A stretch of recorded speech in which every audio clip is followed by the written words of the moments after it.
concernant l'imam Berté, franchement, souvent il y a des musulmans là. Ah, si tu regardes leur comportement là, wallah, tu as dévié. Franchement dit, quand lui il vient dire par exemple que ce que le gouvernement, l'État a fait n'est pas bien, c'est sorti là-bas. Là. Mais il y a un problème que lui-même il devait en parler à ses disciples. La malhonnêteté. Est-ce que Dieu aime le malhonnête? Pas du tout. Dans cette histoire des castes là, est-ce qu'il n'y a pas une malhonnêteté? Il n'y a pas eu de malhonnêteté dedans. Mais quand tu veux parler, quand tu veux faire changer, Dieu même là, la religion c'est pour changer le cœur de l'homme. La religion c'est pour amener ton cœur à être souple. Mais quand tu prends la religion pour cacher certaines choses, franchement c'est pas bien. Pourquoi mentir aux disciples? Il y a trop de malhonnêteté dans cette histoire. Est-ce que c'est aujourd'hui qu'ils ont commencé à dire qu'ils allaient casser ces points-là? Est-ce que les propriétaires des terrains n'ont pas été dédommagés? Est-ce que certains propriétaires n'ont pas dit aux gens que ça là, on dit qu'ils vont casser? Mais s'ils n'ont pas fait, c'est des malhonnêtes. Est-ce que Dieu nous enseigne la malhonnêteté dans le Coran? Qu'on se dise la vérité. C'est sur ces genres de points que tu dois t'apaisantir. On est d'aller t'apaisantir pour dire que le gouvernement, c'est qu'ils ont fait. Dieu, Dieu là, il n'est pas gaou, hein. Dieu là, c'est pas le fait que tu pries, tu te lèves, hein. Dieu, c'est le cœur. Et Dieu, c'est la justice. Et Dieu, c'est la vérité absolue. Il ne faut pas mentir aux gens. Il ne faut pas essayer de mentir aux gens pour leur dire que non, ce qu'ils ont fait là n'est pas bon. Quand toi-même tu sais que ces gens qui sont assis devant toi n'ont pas raison. Et encore, voilà quelqu'un qui vient comparer les salaires que les joueurs ont reçus. Ça s'entraîne quoi dans le cœur? Ça entraîne quoi dans le cœur de tes disciples? La jalousie. Est-ce que Dieu nous a dit d'être jaloux? Si Dieu veut qu'on soit jaloux là, et à nos doigts, ça tout à l'heure avoir la même longueur, mais regarde les 5 doigts. Ça veut dire qu'il y a des bas, il y a des hauts. Il y a des gens qui sont riches, il y a des gens qui sont pauvres, il y a des gens qui sont comme ça. C'est ça la vie. Mais Dieu n'a pas dit d'être jaloux de quelqu'un qui a quelque chose. Non. Il a saillé, hein, franchement, il faut qu'on se dise la vérité. Et puis Dieu même là, quand vous voulez mettre Dieu dans la politique, vous voulez être des opposants, vous voulez prendre la politique pour entrer dans la religion là. Hey, dites la vérité. C'est ça on veut. La religion, on veut la religion vraie. N'allez pas mentir aux gens. Ça aussi là, c'est un péché. C'est pas déclaré. Moi j'ai dit ici que Dieu a dit même qu'il y a les hypocrites de l'islam. Ça fait que déclarer, moi je vais pas te mentir. Cette religion, pourquoi je l'aime, pourquoi je l'adore, c'est parce que c'est là que j'ai eu ma foi.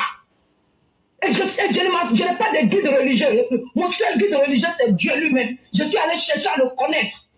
J'ai lu le Coran, j'ai lu et je relis. Le Coran même est plein de paraboles. Voilà pourquoi on dit seuls les doués d'intelligence comprendront. Ça veut dire que chacun fait interpréter le Coran à sa manière. Ou bien le dérèglement. Oui, même le Coran même le dit.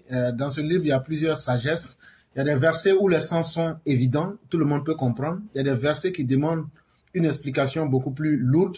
Comme il y a des versets même dont vous ne comprendrez jamais le sens. Mais si on ne peut pas comprendre, ça veut dire chacun a le droit de comprendre en fonction de son niveau de compréhension. Et donc, vous avez totalement raison. Mais l'éclaireur, j'étais étonné de voir dans le Coran qu'il y a une partie où Dieu a dit, tu sais, nous, dans le temps qu'on grandissait, même quand tu dis chrétien, on te chasse, mon grand-père met un coup derrière toi. Pas mon grand-père, pas côté fond, je parle de côté de mon papa, on était là-bas. Quand tu dis Jésus net, on te poursuit.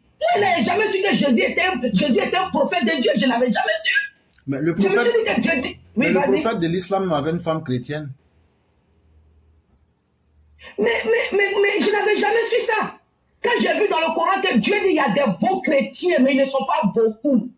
Les gens ne cherchent même pas à comprendre qu'il y a des bons chrétiens. On les traite, on dirait que lui, ce n'est pas des religieux. Non, arrêtez. Non, en fait, avec l'islam, il y a de la malhonnêteté. Quand ils sont faibles, ils parlent de justice, ils parlent d'égalité et ils parlent de vivre ensemble. Et je prends des exemples. Quand ils sont partis en Abyssinie, qui les a accueillis? Ce ne sont pas les chrétiens. Oui. Ils ont parlé en tant que des frères ou en tant que des ennemis? En tant que des frères. Mais quand eux vont avoir le pouvoir, qu'est-ce qu'ils font? Ils imposent leur religion aux autres. Ça s'appelle de la malhonnêteté. Ils adaptent leur langage en fonction de leur force du moment. Quand ils sont faibles, on est des frères. Quand ils sont forts, non, les choses changent. Et ça, il ne faudrait pas faudrait pas qu'on se mente, ce n'est pas sérieux.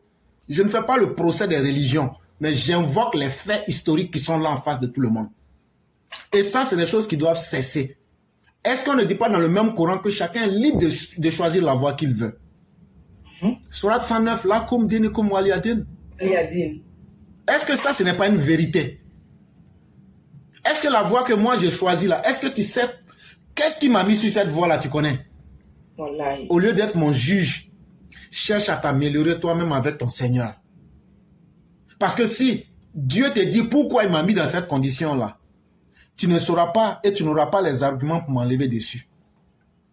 Mais chacun de nous peut devenir un être humain meilleur en démontrant qu'on peut développer un humanisme vers l'autre. C'est ça qu'il faut développer. Et c'est cette leçon-là qu'il faut donner aux autres. Je me souviens d'un juif qui était le voisin du prophète. Et chère mère, il détestait tellement le prophète de l'islam, il fait exprès. Toutes les ordures qu'il ramasse chez lui là, au lieu d'aller verser dans la poubelle là, il verse ça dans la cour du prophète. Il a fait ça pendant toute sa vie. Et un jour, il est tombé malade. 2 jours, 3 jours. 3e jour, le prophète a dit, mais il n'y a pas d'ordure à ramasser aujourd'hui. Ah non, il n'a pas versé. Comme c'est comme ça, attends, je vais aller voir pourquoi il n'a pas versé. Parce qu'il y a bénéfice dans tout. Oui. Et quand on va, le monsieur est couché, il est très malade. Et le prophète qui allait le saluer pour prendre son état se rend compte que le monsieur est malade. Et le monsieur lui dit, le prophète lui explique, comme on est voisins, je suis venu juste prendre de tes nouvelles. Mais lui-même, il sait que lui-même, il donnait ses nouvelles avant, sans que quelqu'un ne demande. Il demande au prophète de Dieu, il dit, mais est-ce que tu sais que c'est moi l'homme qui jette toujours mes ordures chez toi là? Il dit, oui, oui. C'est ce qui même m'a étonné et je me suis dit que j'allais venir voir pour savoir qu'est-ce qui t'a empêché. Et voilà une meilleure manière d'enseigner l'homme. Le monsieur dit, je ne pensais pas que tu allais pouvoir te mettre au-delà de mon mal. Et c'est ce que Nietzsche nous enseigne dans Ainsi parlait Zarathustra. Lorsque le surhomme se met au-delà du venin de la vipère. Voilà un voyageur qui devrait continuer son chemin fatigué, il se met au bord d'un arbre, il dort. Et il y a un serpent très vénineux qui vient le mordre. Et le serpent l'a mordu. Et le serpent était tellement heureux. Quand la morsure et les venins de l'effet, les effets du venin réveillent le voyageur, le serpent est heureux. Pas parce que l'homme va mourir, parce que lui, il a confiance en son venin. La nature ne trahit pas. Mais il veut voir la souffrance. Il veut entendre les mots de désespoir de celui qui a été piqué et qui va subir les effets du venin. Et le voyageur regarde le venin et le serpent et lui dit, ta morsure aura été pour moi une bénédiction. Tout ce qui ne vous tue pas vous rendra fort. Ainsi donc tu venais de me délivrer de cette vie d'errance. Grâce à toi, ma vie connaîtra une fin heureuse parce que j'aurai eu l'occasion d'être digne dans ma douleur. Et le serpent lui dit, mais finalement toi tu ne mérites pas de mourir. Tu es l'homme que nous recherchons. Tu es l'homme qui s'est brûlé lui-même et qui s'est fait renaître à nouveau. Tu mérites la vie. C'est pourquoi tu es le surhomme. Venez me faire une différence entre ces deux enseignements. Un enseignement philosophique et un enseignement religieux. C'est comme ça que nous autres, nous avons décidé d'évoluer, de nous mettre au-delà pour nous assumer devant Dieu seul. De la même manière qu'il nous a créés seuls, nous allons lui dire que nous sommes prêts à l'affronter seuls. Et c'est ce que chacun de nous doit faire. Trouver son chemin. Plutôt que de mentir aux gens, de tromper les gens. Et pour ce seul acte-là, le monsieur, il est devenu musulman. C'est ce que je voulais ajouter, vous laisser la parole. Oui, c'est vraiment merci pour l'histoire, vous avoir raconté l'histoire. Et franchement, c'est vrai, il faut qu'on se dise la vérité. C'est pourquoi moi je vous dis, j'ai dit le croyant là, c'est le comportement. C'est le comportement qui fait de quelqu'un un croyant. Tu vois le mensonge, toi-même tu vois la vérité devant tes yeux, mais pour faire plaire à l'être humain, tu mens. Franchement, il faut qu'on se dise, il a zaillé, hein. Il a vraiment zaillé. Et puis, comme on appelle ça, et puis comme on a la malhonnêteté là, il devait parler à ses disciples là, à propos de la malhonnêteté. Les gens étaient tellement malhonnêtes dans cette histoire de guerpissement là. Donc, faut pas les gens vont nous emmerder. Et je me demande s'il n'a pas mal fait parce que ces gens-là, quand ils ont pris l'argent des dédommagements une fois, 2 fois, 15 fois, et puis ils font des dons là. Eux ne cherchent pas à ça. Il y a quelle mosquée en Côte d'Ivoire qui dit Si tu sais que ton argent est mal acquis, il ne faut pas mettre dans les sacs là. Il y a quelle mosquée qui fait ça en Côte d'Ivoire? Hey, vous les religieux là, je ne suis pas prêt pour vous. Hein. J'ai dit, je suis prêt à vous démonter par pièces. Parce que vous n'êtes pas honnête. Il y a quelle secte catholique, musulmane, chrétienne qui dit, les seules personnes qui font ça, ce sont les féticheurs. Quand tu vas chez les féticheurs, ils te disent, frère, si tu as couché avec femme des gens, il ne faut pas m'approcher. Frère, l'argent que tu as là, si tu as volé ou même tu as pris héritage de quelqu'un là, il ne faut pas venir me donner. C'est pourquoi eux ne demandent pas beaucoup d'argent, ils disent 5 francs. Parce que eux, ce sont les principes de la nature. C'est pourquoi on les appelle les animistes.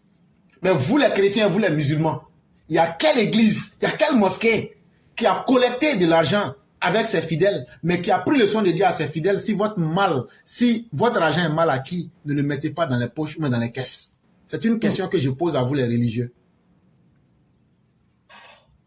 Or, celui qui veut devenir un dieu, celui qui veut devenir un surhomme, quelle est la différence entre le surhomme de Nietzsche qui fait la promotion de la vie pour trouver le vrai Dieu et l'homme du prophète de l'islam qui dit qu'un homme qui se développe et qui développe son Dieu en lui, sa bouche devient la bouche de Dieu, ses yeux deviennent les yeux de Dieu, sa main devient la main de Dieu et son corps devient le corps de Dieu, le temple de Dieu. Quelle est la différence entre ces deux personnes? Moi, je ne vois pas de différence. C'est seulement une différence d'interprétation et une différence idéologique. Mais vous qui êtes là, c'est vous qui avez votre propre enfer pour juger les gens. Alors que vous ne vivez même pas en ayant le courage d'assumer votre logique. Sinon, toute mosquée qui se respecte et toute église qui se respecte doit dire à ses fidèles, si tu sais que ton bien là c'est mal acquis, il ne faut pas mettre dans la... Mais vous savez que si vous dites ça, vous n'aurez rien. En réalité, ce n'est pas Dieu que vous voulez nourrir, c'est vos ventres que vous voulez nourrir. Et donc, quand aujourd'hui, là, ces biens mal acquis là vous ont été coupés, c'est ça qui vous fait mal. Au lieu de dire ça directement, vous tournez pour essayer de travestir la parole de Dieu. Ce n'est pas sérieux.